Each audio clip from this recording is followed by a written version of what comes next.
Comment boxes നോക്കുകയാണെങ്കിൽ ഞാൻ കണ്ടിട്ടുണ്ട് പല ഫേക്ക് അക്കൗണ്ട്സിൽ നിന്ന് കമന്റ്സ് വരുന്നത്. ചിലപ്പോൾ അവർ ഇപ്പോൾ ഒരു മുസ്ലിം നെയിം ഇട്ട് നേരെ ഓപ്പോസിറ്റ് ആയിട്ട് കമന്റ് ഇടും, അതുപോലെ ഹിന്ദു നെയിം ഇട്ടിട്ട് കമന്റ് ഇടും. ബട്ട് എനിക്കിത് കാണുമ്പോൾ തോന്നുന്നില്ല ഇവരൊക്കെ യഥാർത്ഥ മുസ്ലിംസോ യഥാർത്ഥ ഹിന്ദുക്കളോ ആണെന്ന്. വെറുതെ ഒരു കലാപം പെട്ടെന്ന് ശ്രദ്ധിച്ചാൽ മതി, 90% ഫേക്ക് അക്കൗണ്ടിൽ നിന്ന് വരുന്നതായിരിക്കും ഈ ഹേറ്റഡ് സ്പ്രെഡ് ചെയ്യുന്നത്. അതെ.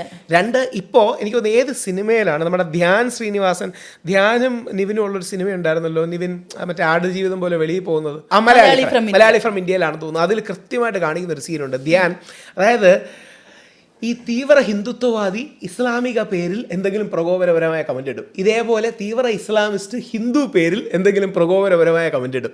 എന്നിട്ട് പ്രകോപിപ്പിക്കും. അപ്പോൾ അതൊരു ഭയങ്കര, അത് നമ്മുടെ നാട്ടിലെ ഒരു വലിയ എന്താ പറയുക, ഈ അതിബുദ്ധി കാണിക്കുന്നതാണ്. അതായത് ഏതെങ്കിലും ഒരു തീവ്ര ഹിന്ദുത്വവാദി ഇസ്ലാം പേരിൽ പോയി ഹിന്ദുക്കളെ ചീത്ത വിളിക്കും. അത് കേൾക്കുമ്പോൾ ഹിന്ദുക്കൾക്കൊരു വികാരം ഉണ്ടാണോ, അതാണ് അവൻ്റെ ഉദ്ദേശം.